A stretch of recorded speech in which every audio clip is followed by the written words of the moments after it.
AG ನ್ಯೂಸ್ಗೆ ಸ್ವಾಗತ.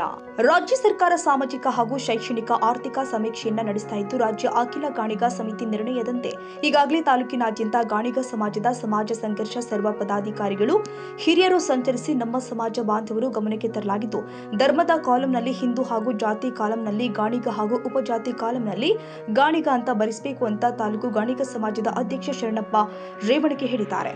ಯಲಬುರ್ಗಾ ಪಟ್ಟಣದ ತಾಲೂಕು ಗಾಣಿಗ ಸಮಾಜದ ವತಿಯಿಂದ ಪತ್ರಿಕಾಗೋಷ್ಠಿಯಲ್ಲಿ ಉದ್ದೇಶಿಸಿ ಮಾತನಾಡಿದರು. ಸೆಪ್ಟೆಂಬರ್ 22ರಿಂದ ಅಕ್ಟೋಬರ್ 7 ತನಕ ಮನೆ ಬಾಗಿಲಿಗೆ ಸಮೀಕ್ಷೆದಾರರು ಬಂದಾಗ 60 ಪ್ರಶ್ನೆ ಉಳಿಯ ಡಿಜಿಟಲ್ ಸಮೀಕ್ಷೆ ಇದ್ದು, ಅದರಲ್ಲಿ ಧರ್ಮದ ಕಾಲಂ 8ರಲ್ಲಿ, ಹಿಂದೂ ಹಾಗೂ ಜಾತಿ ಕಾಲಂ 9ರಲ್ಲಿ, ಗಾಣಿಗ ಹಾಗೂ ಉಪಜಾತಿ ಕಾಲಂ 10ರಲ್ಲಿ ಗಾಣಿಗ ಅಂತ ಎಲ್ಲರೂ ಕೂಡ ಕಡ್ಡಾಯವಾಗಿ ಬರೆಸಬೇಕು ಎಂದಿದ್ದಾರೆ. ಬಹುಶಃ ತಮಗೆಲ್ಲರಿಗೂ ತಿಳಿದಿರುವಂತೆ ಕರ್ನಾಟಕ ರಾಜ್ಯ ಹಿಂದುಳಿದ ಆಯೋಗಗಳ ಆರ್ಥಿಕ, ಸಾಮಾಜಿಕ ಮತ್ತು ಜಾತಿ ಗಣತಿಯನ್ನು ಪ್ರಾರಂಭ ಮಾಡಿದ್ದಾರೆ. ತಾರೀಕು 22ರಿಂದ ಪ್ರಾರಂಭವಾಗಿ 7ನೇ ತಾರೀಕಿನವರೆಗೂ ಕಾಲಾವಧಿಯನ್ನು ನಿಗದಿ ಮಾಡಿದ್ದು ತಮಗೆಲ್ಲರಿಗೂ ತಿಳಿದಿರುವಂಥ ವಿಚಾರ. ಈ ಒಂದು ಜಾತಿ ಗಣತಿಯಲ್ಲಿ ನಮ್ಮ ಒಂದು ಸಮಾಜದಿಂದ ಕರ್ನಾಟಕ ರಾಜ್ಯ ಮತ್ತು ಅಖಿಲ ಭಾರತ ಗಾಣಿಗ ಮಹಾಸಭಾದ ನಿರ್ಣಯದಂತೆ ನಾವೆಲ್ಲ ಅವರ ಸೂಚನೆಯಂತೆ ಮತ್ತು ಸಮಾಜದ ಒಕ್ಕೊರಲಿನ ಅಭಿಪ್ರಾಯದಂತೆ ಈ ಜಾತಿ ಗಣತಿಯಲ್ಲಿ ಎಲ್ಲ ಗಾಣಿಗ ಬಂಧುಗಳು ಧರ್ಮದ ಕಾಲಮಿನಲ್ಲಿ ಹಿಂದೂ ಎಂದು ಹಾಗೂ ಜಾತಿ ಕಾಲಮಿನಲ್ಲಿ ನಾವು ಗಾಣಿಗ ಎಂದು, ಅದೇ ತೆರನಾಗಿ ಉಪಜಾತಿ ಕಾಲಮಿನಲ್ಲಿ ಕೂಡ ಗಾಣಿಗ ಅಂತಲೇ ಬರೆಸಬೇಕು.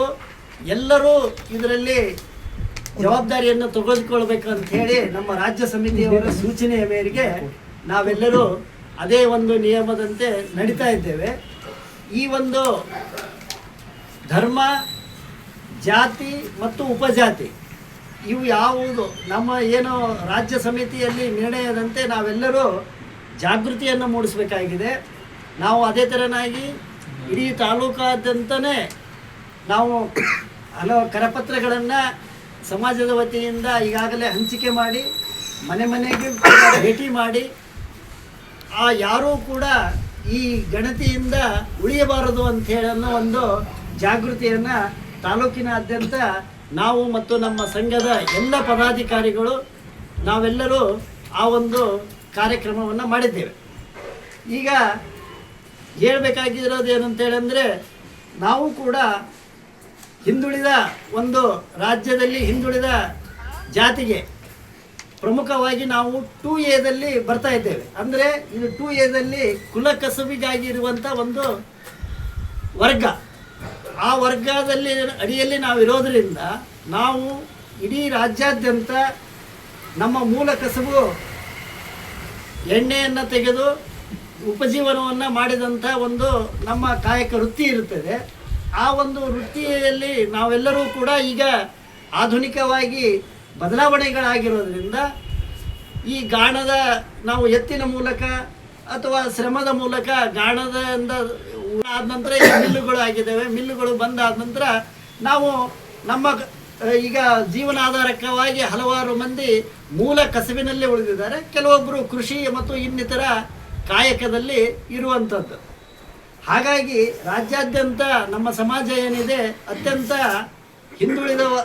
ಹಿಂದುಳಿದವರಾಗಿದ್ದಾವೆ. ಎಲ್ಲೋ ಕೆಲವೊಬ್ಬರು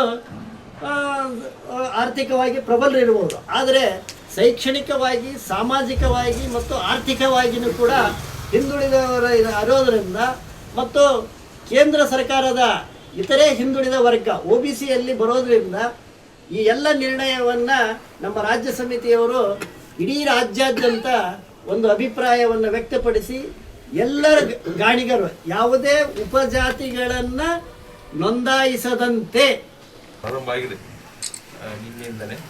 ಆ ಪ್ರಕಾರ ಧರ್ಮ ಕಾಲಂನಲ್ಲಿ ಹಿಂದೂ, ಜಾತಿ ಕಾಲಂನಲ್ಲಿ ಗಾಣಿಗ, ಏನು ನಮ್ಮ ರಾಜ್ಯ ಘಟಕದ ಆದೇಶ ಇದೆ ಆ ಪ್ರಕಾರ 2A ಬರುವುದರಿಂದ ಆ ರೀತಿ ಎಲ್ಲರೂ ನೋಂದಾಯಿಸಬೇಕು, ಜಾತಿ ಗಣತಿಯಲ್ಲಿ ನೋಂದಾಯಿಸಬೇಕಂತ ಒಂದು ಮನವಿ ಅಷ್ಟೇ.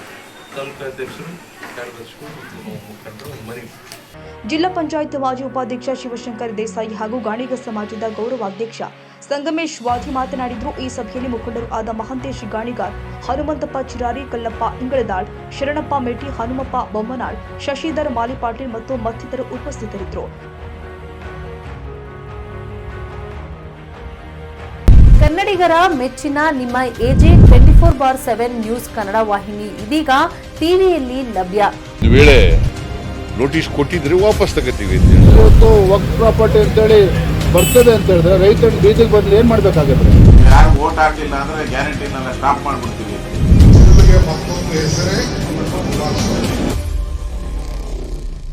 ಕರ್ನಾಟಕ ಮತ್ತು ದೇಶ ವಿದೇಶ 360 ಡಿಗ್ರಿ ಸುದ್ದಿ ಹಾಗೂ ಉತ್ತರ ಕರ್ನಾಟಕ, ಬೆಳಗಾವಿ, ಬಾಗಲಕೋಟೆ, ಧಾರವಾಡ, ಹಾವೇರಿ, ಗದಗ, ಬಿಜಾಪುರ ಜಿಲ್ಲೆಯ ಕ್ಷಣ ಕ್ಷಣದ ವಿವರವನ್ನ ಪಡೆಯುವುದಕ್ಕೆ AJ 24/7 ನ್ಯೂಸ್ ಕನ್ನಡ ವಾಹಿನಿಯನ್ನ ಲೈಕ್ ಮಾಡಿ, ವಿಡಿಯೋಗಳನ್ನ ಶೇರ್ ಮಾಡಿ, ಕಮೆಂಟ್ ಮಾಡುವ ಮೂಲಕ ನಮ್ಮ ವಾಹಿನಿಗೆ ಸಹಕಾರ ನೀಡಿ ಮತ್ತು ಚಾನೆಲ್ ಅನ್ನ ಸಬ್ಸ್ಕ್ರೈಬ್ ಮಾಡಿ. ಧನ್ಯವಾದಗಳು.